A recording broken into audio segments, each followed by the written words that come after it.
Believe in yourself. Know yourself. Come to love yourself without apology. Start to come home to yourself. And home is a good place.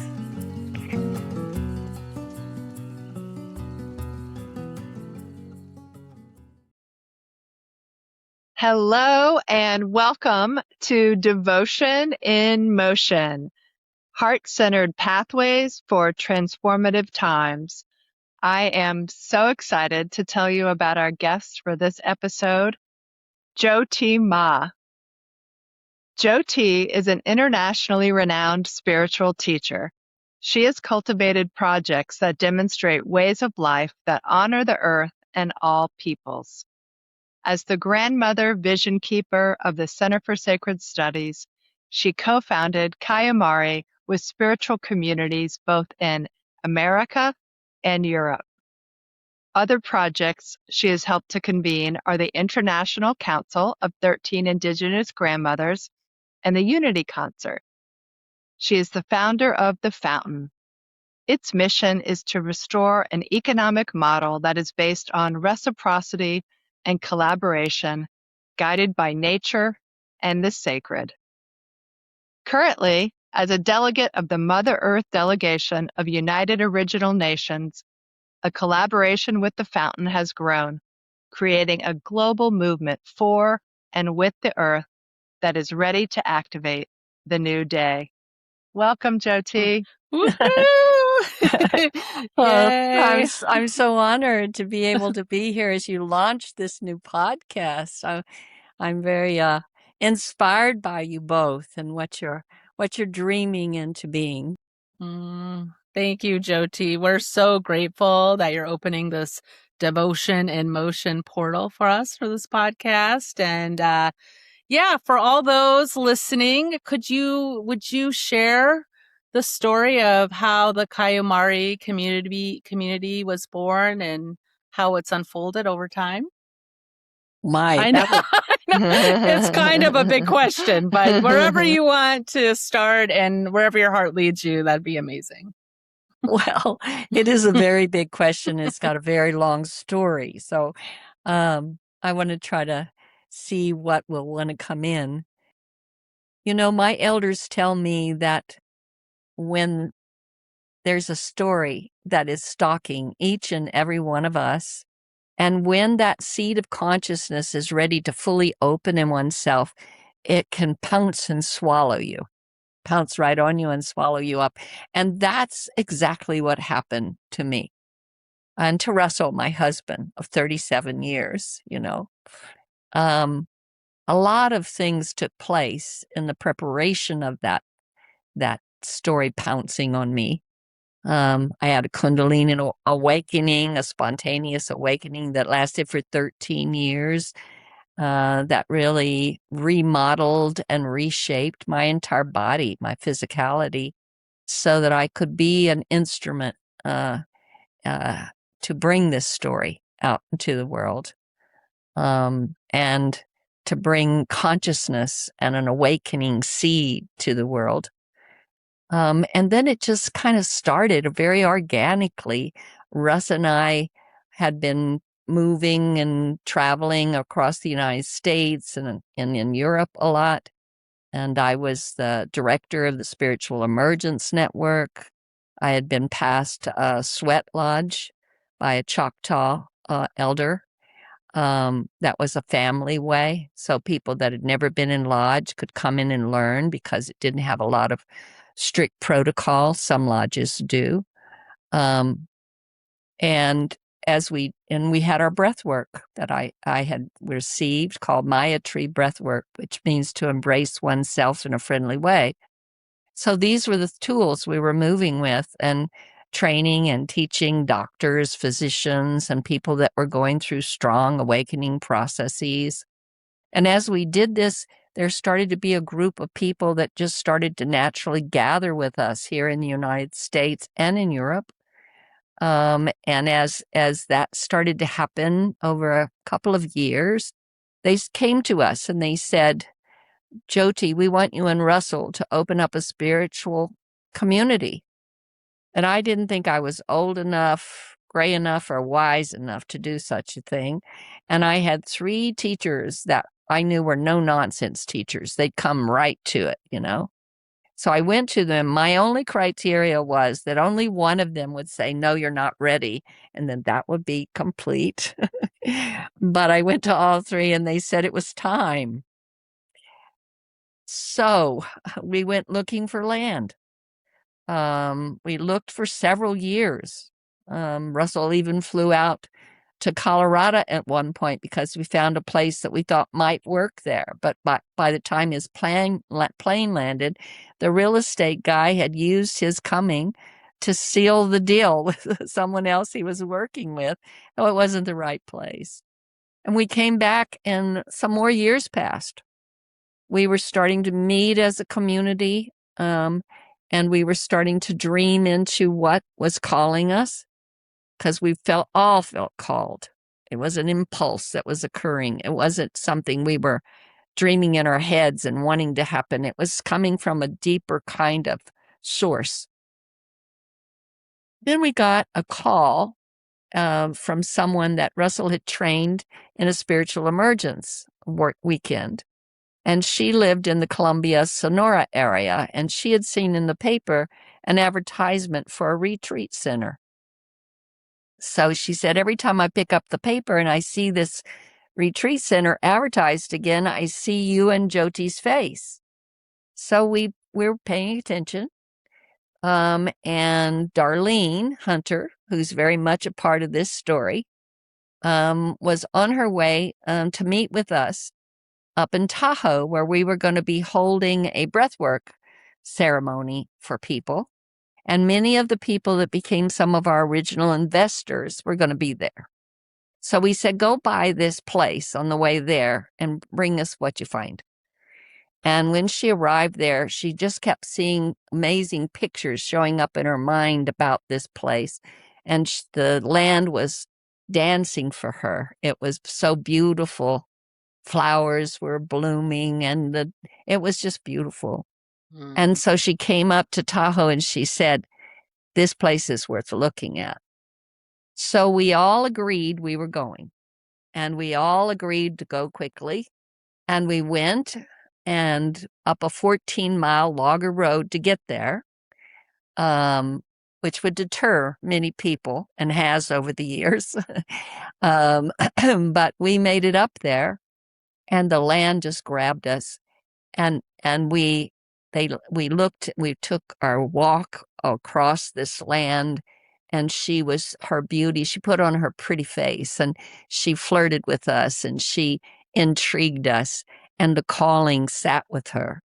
So they all left, and they said, Jyoti, we're going to leave you and Russell here, and whatever you decide, we're going to do.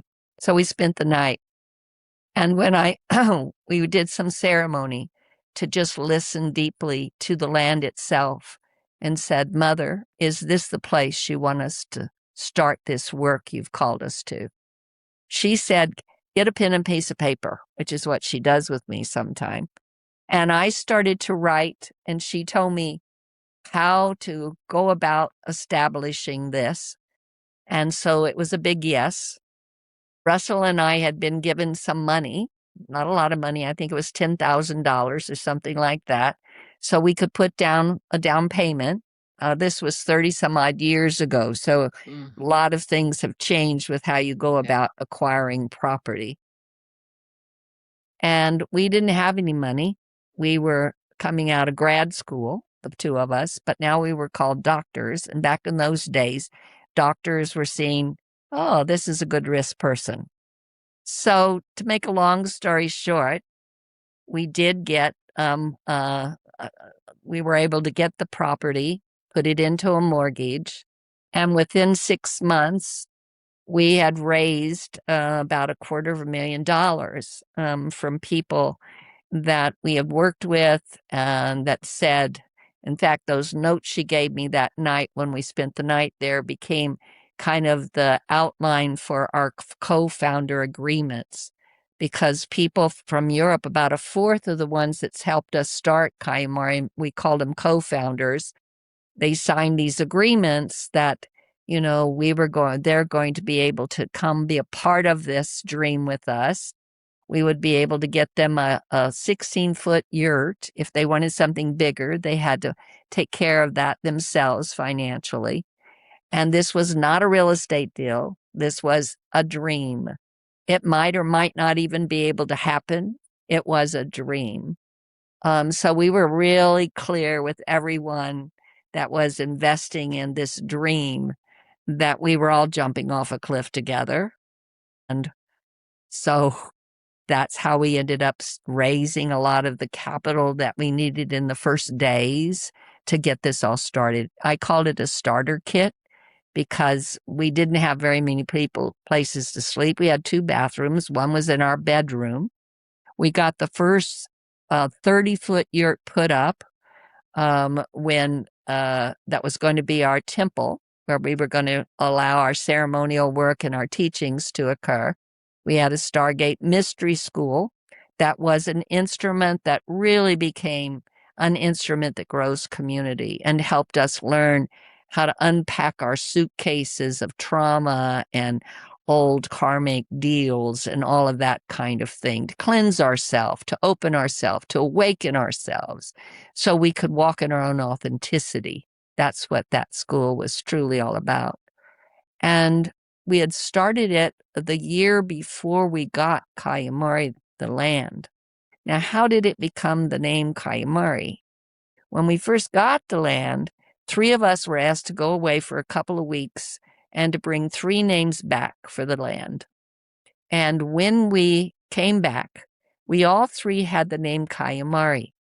Wow. Now, we had not met the Huichol peoples at that place, so we didn't know that the Huichol have a teaching spirit that's highly regarded called Kayamari, the blue deer, that watches over the portal to the other worlds.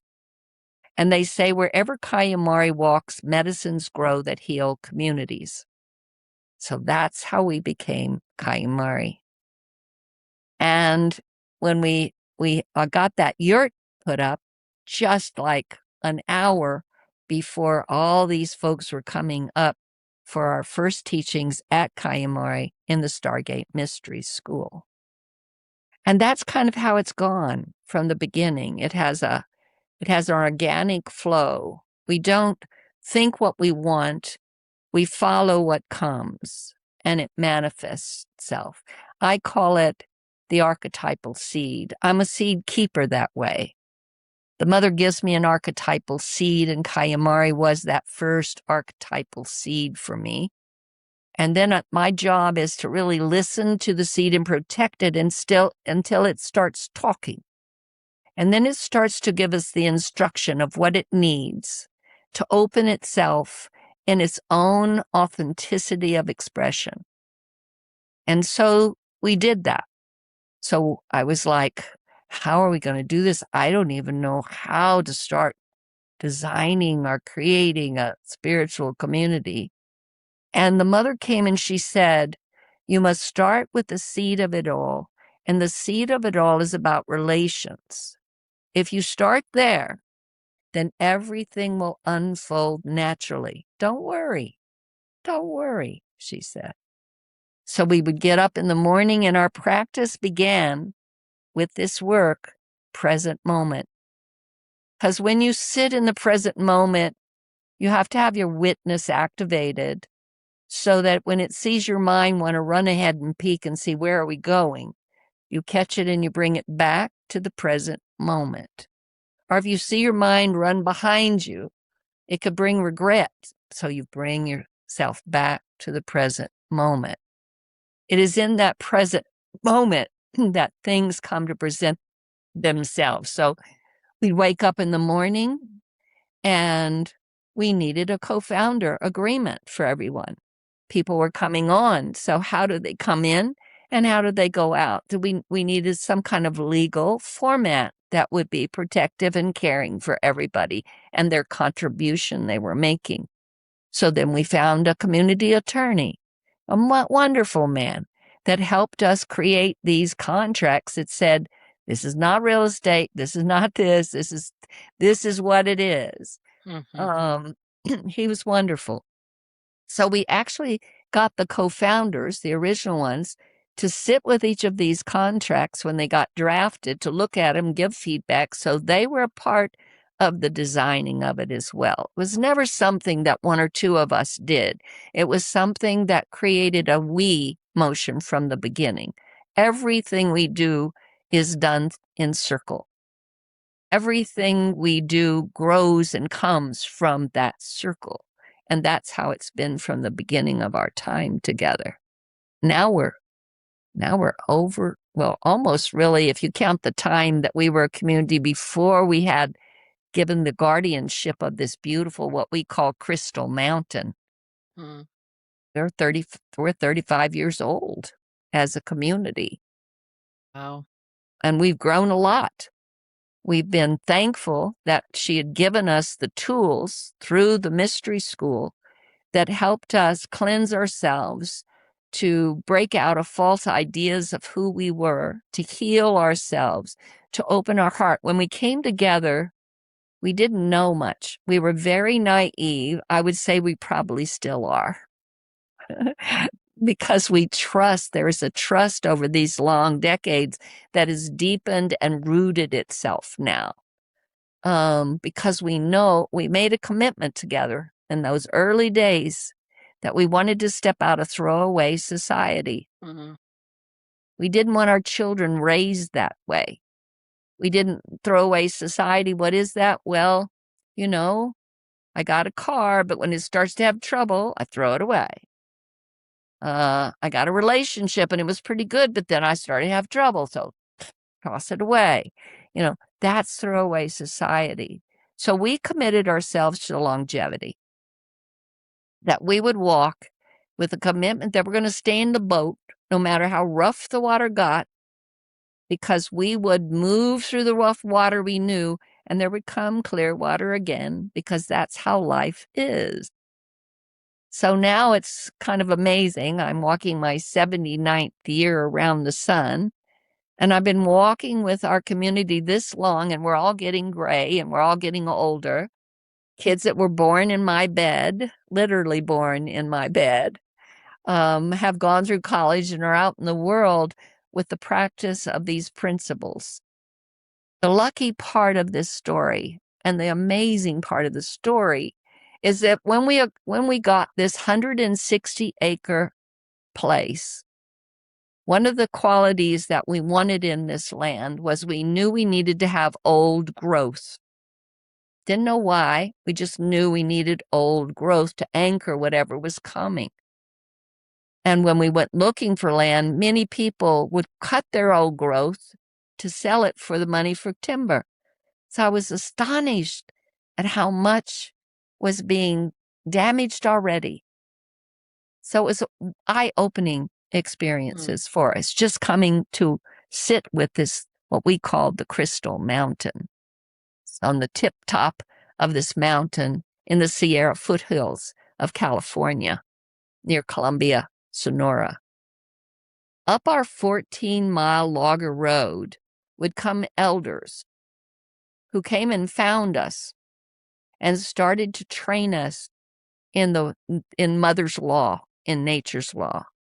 We founded Kayamari up on this mountaintop in 1995.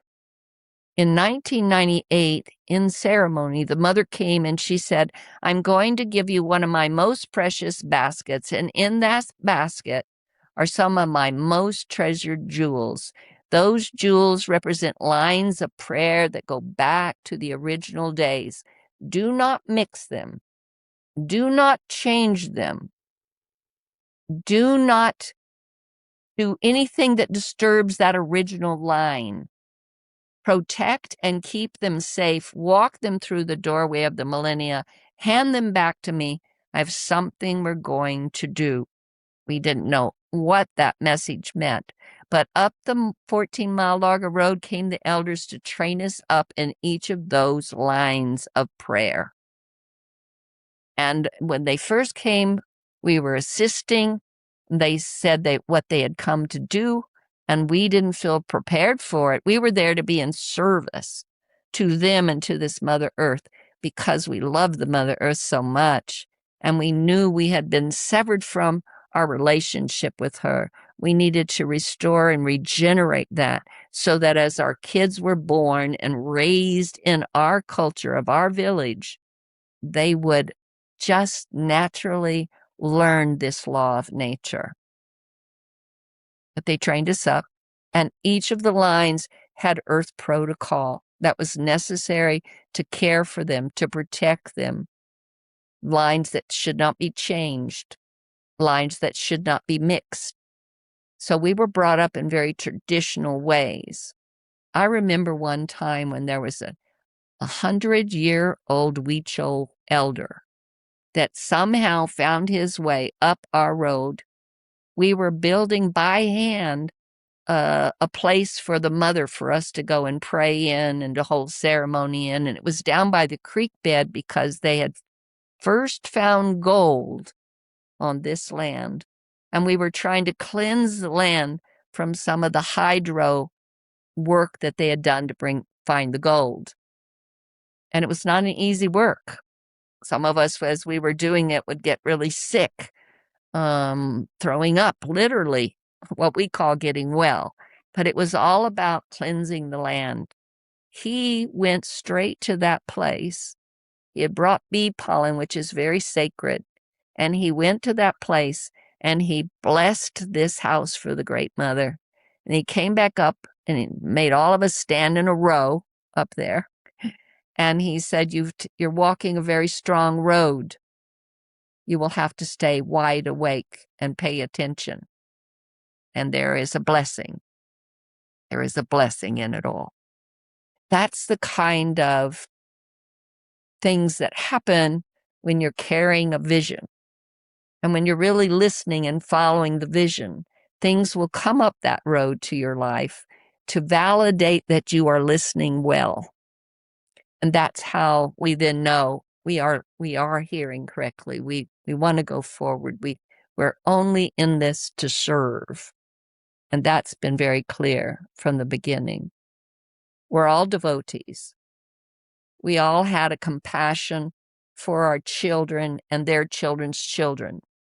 Many, many in our community had gone through abuse of some kind or another. And we drew the line in the sand and said, no more. No more. Let us take ourselves into whatever we need to do to dig deep into this so we heal that intergenerational wound that's been moving through us so it is not passed to our children anymore. And we did that. We did that.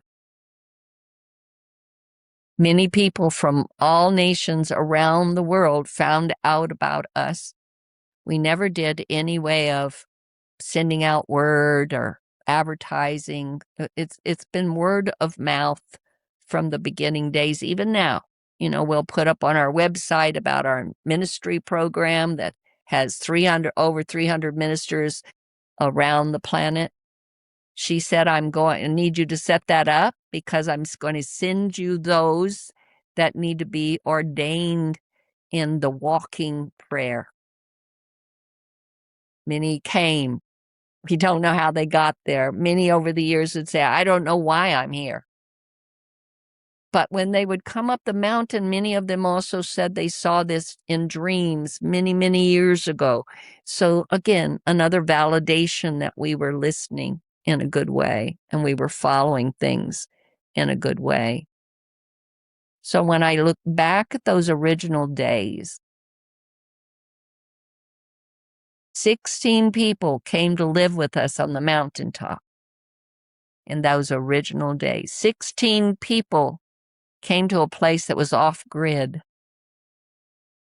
16 people came to live in this small house and a couple of other sleeping places with 2 bathrooms. So all of a sudden, all of our need to have right boundary gone. And all of our stuff came up. When we looked at the 16 people, Russ and I knew them all because we had been working with them in all these different places I just described, but only 2 of them knew each other. Can you imagine? No. I mean, can you imagine? Whoa, what were we thinking? But somehow we weren't thinking. Somehow we were driven by Source to bring this about. And it is Source that has guided us. It is Source that has prepared us. Some years into the walk, because for many years we had a home for Kayamari in the Brazilian Amazon, where I would take people on pilgrimages down there, because the jungle, it just washes you off real quick and strong. And so you can empty yourself and begin to fill yourself with your own authenticity. It humbles us. It awakens us. So for 22 years, we had this home in the Amazon. When at the end of that time, I'd had some issues with my health and I couldn't go anymore, but I couldn't quite get people to pick it up because you have to go. Because if you don't, I had a couple that was living in our home and watching after it, because the jungle can just eat it right on up. But all the things we needed, all the things that would help prepare us. It was down in that jungle when I first heard about the Eagle Condor prophecy. We had 4 women help sponsor us, and we took the Native American church down to meet the ayahuascanderos in the jungle. And it was during that journey when we were told by the people there in Brazil about the Eagle Condor prophecy. And the way they described it to us was that there was a time when there was a great change on the earth. And when this change happened, there was one solid mass of land, and it broke apart to make North America and South America, with this strand for Central America in between it. And it tore the people apart. And it said that the North was going to be the one where the eagle would fly. The air and the fire would come together to bring things into the world. And that's one in the South would be the condor that carried the heart of it all. And they said that there would come a time when the eagle and the eagle would almost take over the condor, but then they would begin to fly together. And when they began to fly together, that's when the prophecy of the new dawn was being fully activated. And that we were somehow a part of that because we'd brought the eagle, the Native American church, down to sit with the condor. That's the reason. So that was part of the story that swallowed us, that we were brought into service to this prophecy. And as I look back at it, that prophecy has prepared us, as has the mother and our elders, so that we were ready to listen and catch the instruction given to our elders in this prophetic moment we're standing in, where the mamos of the Kogi people of South America, who I've been working now with for many years, they would tell us that the ending was falling into the beginning in 2026. That's right now.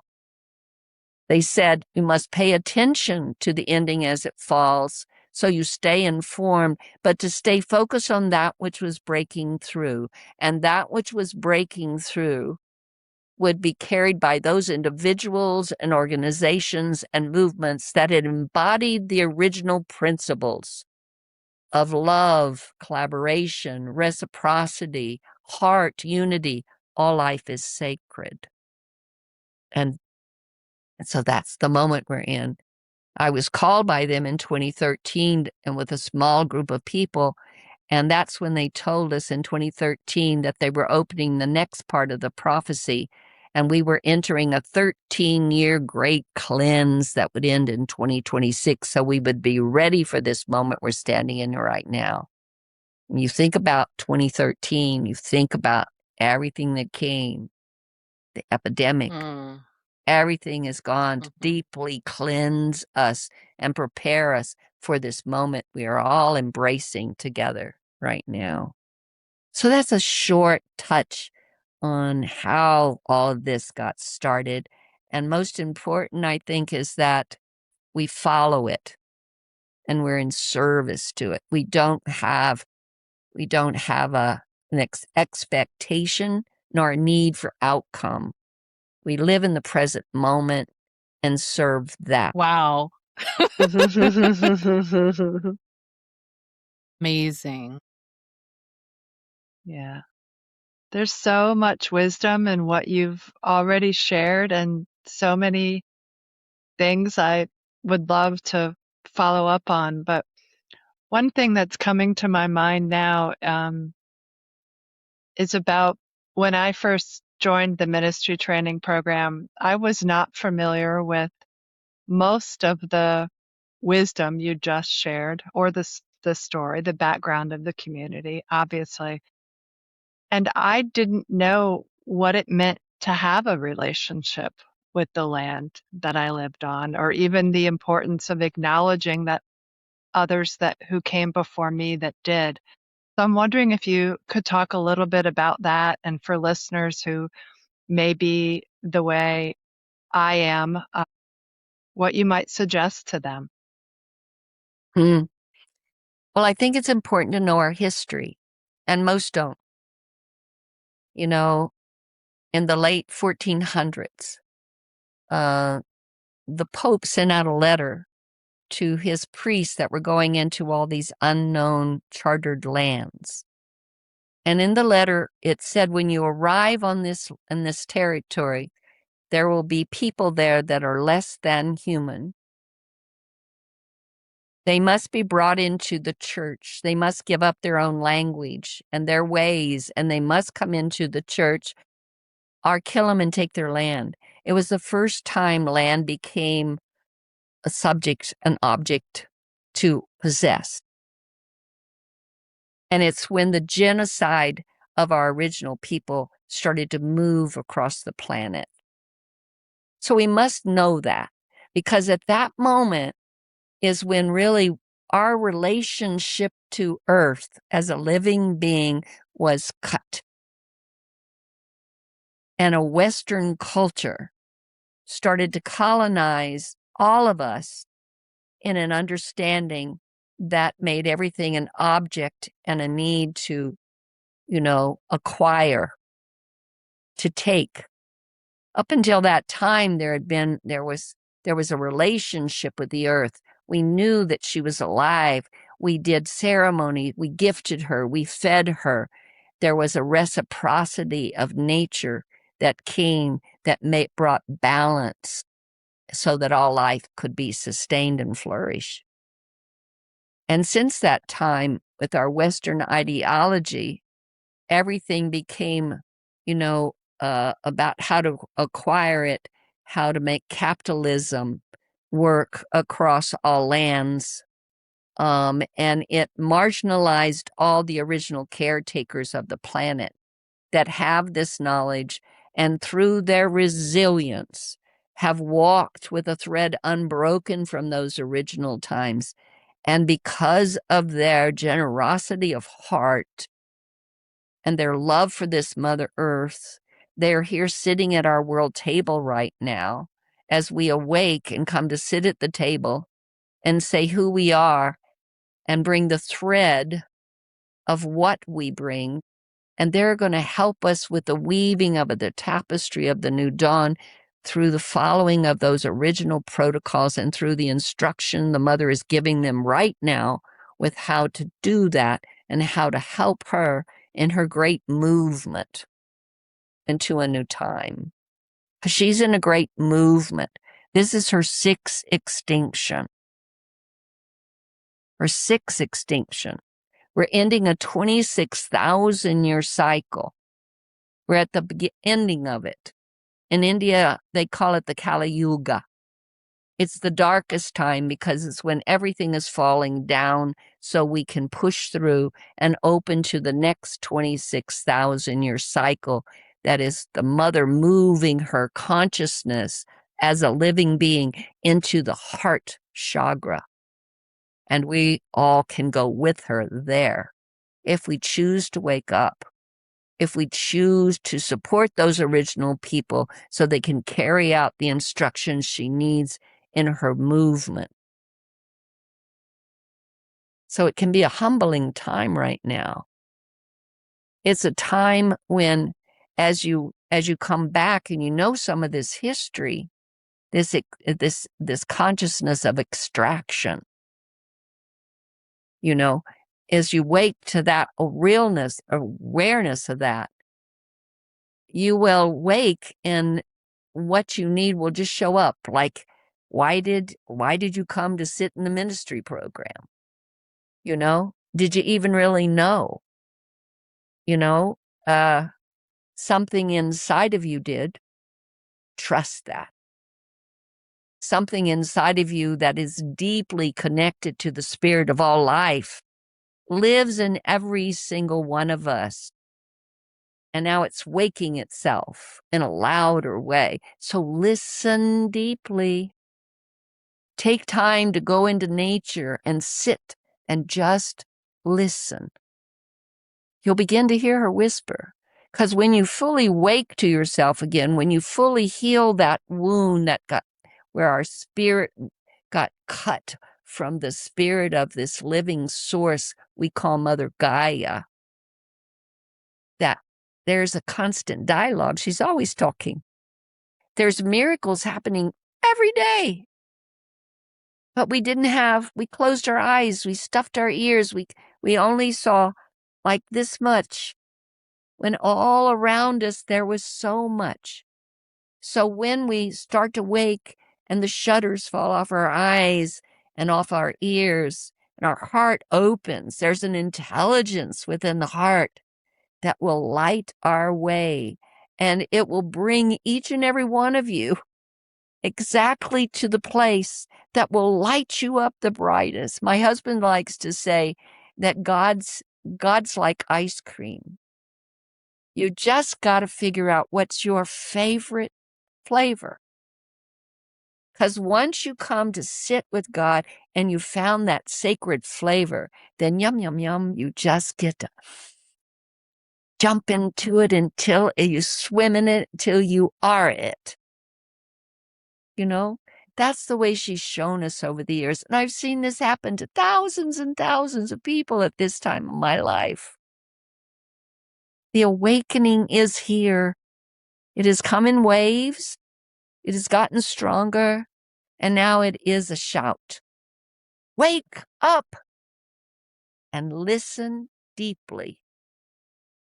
Every one of you, every single one of you that's listening right now to this podcast, there's an inkling. If you don't know, yes, that's me, then there's something stirring that's saying, I don't get this, lady, but something's happening. I don't know what that is. Well, get curious. Still your mind so it's not in the stage of judgment. Don't be seeking something to make out of your fear. Be seeking something out of your curiosity. Your curiosity will allow you to relax those judgments, those opinions, and those things people have told you must do in order to be very successful on this planet. And you may find that some of those work, and you may find that some of them are the false ways that are falling away. I don't know. It's your path.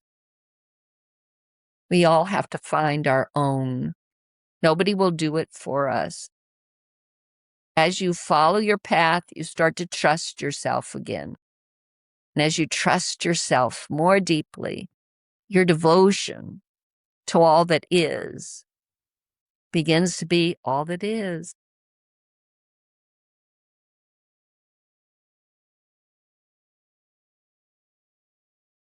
Oh, my heart is so full, Jyoti. Oh my gosh. Tricky being a co-host on this podcast because I just want to meld into the teaching and be with it and integrate it. And here I am to ask another question. And let's see what wants to come here because there's so much. Thank you for that. And I'm wondering if you could give some guidance, or maybe speak a little bit more about, for those people out there listening who do want to build community where they're at. And if they did hear something that you just spoke about the times we're in and where we are right now and where Mother Earth is right now, and maybe they want to become a part of breaking through in this new dawn. And I know that you are the co-founder of the Fountain and the Mother Earth delegation. And I'm wondering if there's any opportunities for people to listen in and learn more about these organizations and what they're bringing to what's happening right now. If you could share a little bit. Well, I think it'd be good. I don't know if you can do it on this, on the platform we're on, but if you could put in the chat or whatever and give them the websites. We will. We will do that. Go to the Center for Sacred Studies website. Sink into it. Go with your curiosity. Still your mind. Sit and be still before you go. Maybe meditate and drop into it and see, what does this stir in you? Does it stir a calling? Is there some instrument that we're holding that the Mother gave us that would assist you in your own awakening process? Is it a place that you want to come and sit and receive teachings? Is it a place that you see yourself coming to teach? Everybody's got their calling. And for us, what is significant for us and what we're dedicated to is that each and every individual awaken to their own authenticity. That's what makes our community a breathing community, and that's lasted so many decades. Because as people come through, they may come to a place where their spirit says, I need to leave. Something's pulling me. Then we'll say, then follow it. Stay true to the calling. Follow it. Sometimes they come back and they've received a whole nother gift that becomes a part of what we're about. Maybe they become a teacher inside of our village. Or maybe they come because they're bringing another part of the village. All of these things can happen. We don't have any idea. We don't have a plan. Sometimes their spirit may pull them into a parallel way of walking with us. It's a breathing village. You breathe, it breathes and lets you come into it, and it breathes and lets you move out of it if that's what your calling is. The breath will allow it to only deepen the process for each and every one of us because it embraces diversity. It embraces all life as a teaching, and it's sourced by what? We have an eclectic gathering of people on spiritual paths because all paths lead to the source. But we each come because we have a certain makeup in ourselves that is part of our authenticity, part of our past lives that prepared us for the moment we're sitting in now. And so being true to that calling is what we're always going to support. Go to the fountain, because right now the village of Kayamari, the Kayamari was our community. It brought us the foundation of our village, and that as life moved along and as the Mother instructed us, the Center for Sacred Studies became one of the buildings in that village where people could enter and do ceremonial work and learn to awaken themselves and learn more about that original sourcing in themselves and what it was, what their own authentic flavor was in this moment of the making. Then another building that popped up in the village was the Fountain for Natural Order of Our Existence. And the Mother Earth delegation of United Original Nations came. What we like to say is the Center for Sacred Studies is one hand, the Fountain is the other, and the Mother Earth delegation is held by those two hands. For we're women driven, we're indigenous led. The elders tell us what needs to happen next, and we find creative ways to source it and move it further. And the fountain has taken on that mission of the global Earth initiatives that we're involved with. So that's what's sitting in the Kayamari village now. I don't know what will happen in the next 10 years or when I drop my skin and it keeps going further if it's called to do so.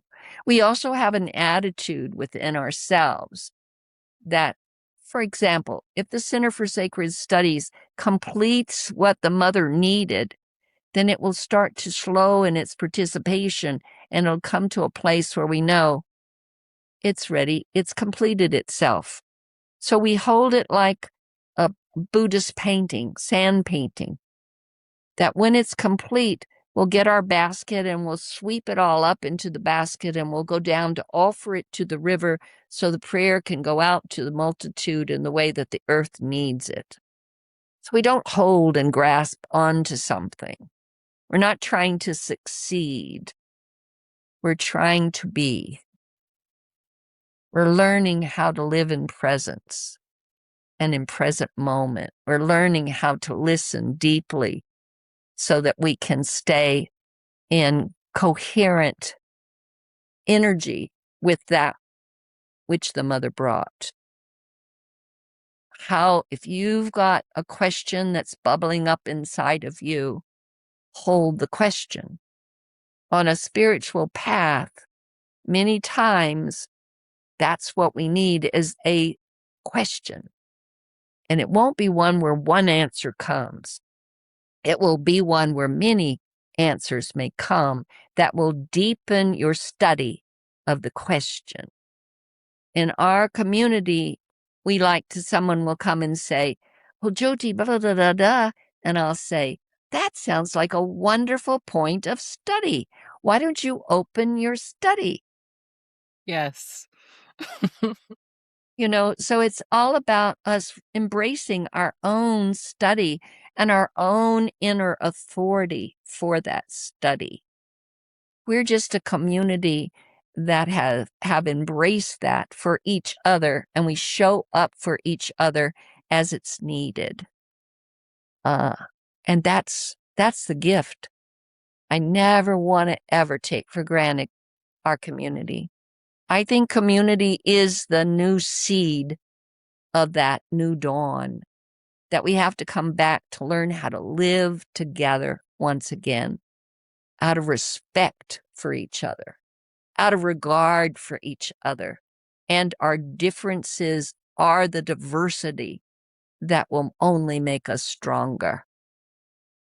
That's, for me, what community has taught me over the years. And I'm still learning, and I will until it's time for me to go home. And then I'll put my hand on the shoulder of those going forward for our mother, because she's the one. This is a feminine planet. The masculine is so significant in this story, but we're going through a great change. The mamos, these holy leaders in Colombia, they've caught this very ancient knowledge and ancient language, and they're dancing the masculine and the feminine through the doorway and into the new dawn. There is a shift happening. The feminine is taking a lead because we're in a birthing process, and the masculine is taking protection of the life maker. That's the dance we're doing with each other right now, and each is significant to the sacred weaving. So listen deeply and follow your own impulse, and sit with elders. You know what? I don't know what to do. I talk to my elder. And my elder will give me some instruction. They're never going to give me an answer to my question. If you're looking for that, this isn't the path for you. But if you are intrigued by the mystery, if you are wanting your heart to open so you can fully be the love you are and fully be the light of that love that each and every one of us is, then you've found your path. And the elder's been up the path longer. So they can sit and reflect with you about where you are and maybe give some ideas about how you might could hold that or what might help you with that moment you're in. But they also, for me, when I'm not sure, they also give me a sounding board so that I can hear myself and I can find that right direction. The hoop of life from the time we come in as young people, and we're close, we've just come from the God realm. We make that walk around that sacred hoop. We come to that elder part. We're close to God's ear again. So we're bringing information from that space to those that we sit with as well. That's the hoop of life, that inside of our community, we actually restored that hoop of life. We honored the children as they were birthed, and we brought them into the understanding with earth from the beginning. And we assisted and supported as life moved them into older ages. And we recognized through rites of passage those times of passage of growth, which was also important to the healing of the collective, not only the individual. Because when you go sit on a mountain and fast, if you're all by yourself, something important happens for you, for sure. But imagine what that's like when you come back and the village witnesses that rite of passage you just completed. And we've initiated our elders, so we restored that grandmother, grandfather seat in that hoop of life. So now our hoop is restored within our village and our community. Look to see how you can do it in yours. Look to see whose land are you sitting on? Start there. Who are the original caretakers of that land? It will help you know yourself, and it will help you begin to honor that connection with Earth herself and the original days of her being. Does that touch a little bit on your question? It sure does, Jyoti Ma. Thank you. Thank you.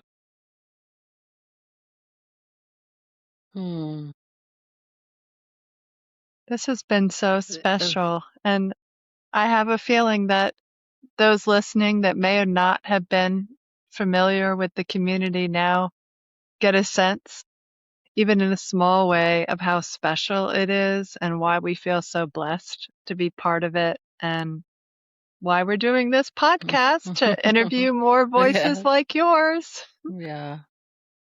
Yes, Jyoti, we're so grateful for your life, and we're so grateful that you are one of our elders and the vision keeper, and your heart is so big. It's amazing to be sitting in this community with you being at the helm, so to speak, in a lot of ways, although we are in a circle. We are in a circle.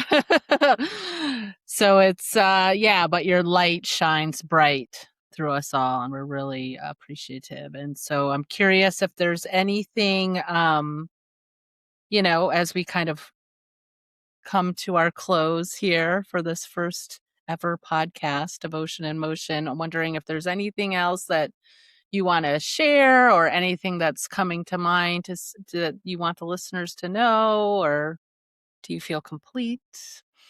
I would just say, believe in yourself. Know yourself. Come to love yourself without apology.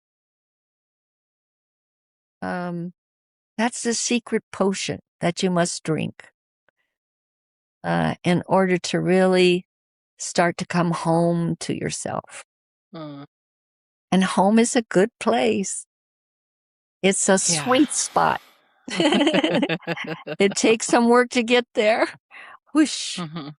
Yeah. I know, because I went through it myself. It's a big walk. But in the end,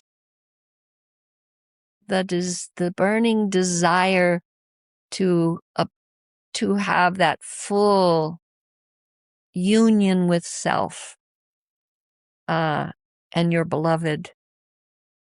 It what takes you completely home. And we got to do this for our children's children. They say enlightenment is the most unselfish act we can do. Because to make enlightenment, it's like a crystal. With each part of the work you do in your path to coming home, there's a drop that falls in and a drop that falls in. And at one point, clink, clink, clink, it makes that crystal. It brings you back to full presence. You reach that state of enlightenment, that place of self-realization. It's a sacred act of selflessness. Because they say when that moment occurs, 7 generations before you, 7 generations behind you receive the healing. That's what this is all about. And that's what loving yourself can bring to those children that are still coming, and to the elders of your line that have gone across already. They will receive that healing too. Now, sometimes this work is selfless in a way that maybe nobody really sees what you came and offered. But it's still there. It was still potent. It still came and did its magic. And the place in you that needed it to be seen burned up along the trail. You know? Mm-hmm. So trust yourself, love yourself, be yourself. Then peace will reign. Then peace, only then, will reign upon this planet. May that be so. May So it it be is. so. So it is. Thank you, Jyoti Ma. Thank you. We Thank love you you. so much. Yes. Thank you. Love you too.